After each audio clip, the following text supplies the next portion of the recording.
അനന്തരം 6-ാം മാസത്തിൽ ഗലീലയിലെ നസറേത്ത് പട്ടണത്തിൽ ദാവീദ് വംശജനായ യൗസേപ്പ് എന്ന പേരുള്ള ഒരുവന് വിവാഹം നിശ്ചയിച്ചിരുന്ന കന്യകയുടെ അടുക്കിലേക്ക് ഗബ്രിയേൽ മാലാഖ ദൈവസന്നിധിയിൽ നിന്ന് അയക്കപ്പെട്ടു.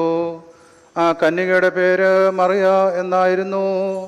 മാലാഖ അവളുടെ അടുക്കൽ വന്ന് അവളോട്, ദൈവകൃപ നിറഞ്ഞവളെ, നിനക്ക് സമാധാനം, സ്ത്രീകളിൽ അനുഗ്രഹിക്കപ്പെട്ടവളെ, ഞങ്ങളുടെ കർത്താവ് നിന്നോട് കൂടെയുണ്ട് എന്ന് പറഞ്ഞു.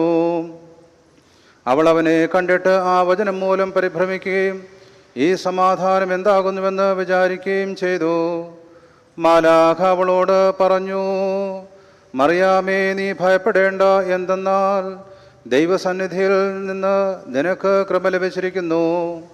ഇതാ, നീ ഗർഭം ധരിച്ചൊരു പുത്രനെ പ്രസവിക്കും. നീ അവന് യേശു എന്ന് പേർ വിളിക്കണം. അവൻ മഹാനാകും, അത്യുന്നതൻ്റെ പുത്രനെന്ന് വിളിക്കപ്പെടും. ദൈവമായ കർത്താവ് പിതാവായ ദാവീദിൻ്റെ സിംഹാസനം അവന് കൊടുക്കും. അവൻ യാക്കോബ് കുലത്തിന് എന്നേക്കും രാജാവായിരിക്കും. അവൻ്റെ രാജ്യത്വത്തിന് അവസാനമുണ്ടാകുകയില്ല. മറിയ മാലാഖയോട്, ഞാൻ പുരുഷനെ അറിയായികയാൽ ഇത് എങ്ങനെ സംഭവിക്കുമെന്ന് ചോദിച്ചു.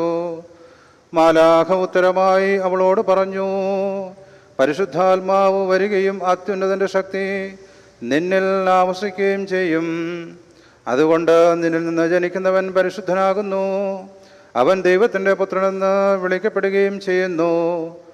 നോക്കുക, നിന്റെ ചാർച്ചക്കാരിയായ എലിശബ പോലും വാർദ്ധക്യത്തിൽ ഗർഭം ധരിച്ചിരിക്കുന്നു.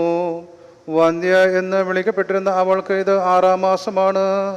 എന്തെന്നാൽ ദൈവത്തിന് ഒന്നും അസാധ്യമല്ല. അപ്പോൾ മറിയാം, ഇതാ ഞാൻ കർത്താവിൻ്റെ ദാസി, അങ്ങയുടെ വചനപ്രകാരം എനിക്ക് ഭവിക്കട്ടെ എന്ന് പറഞ്ഞു. മാലാഖ അവളുടെ അടുക്കൽ നിന്ന് പോവുകയും ചെയ്തു. ബാറക്കുമോ, നിങ്ങൾക്കെല്ലാവർക്കും സമൃദ്ധി ഉണ്ടായിരിക്കട്ടെ.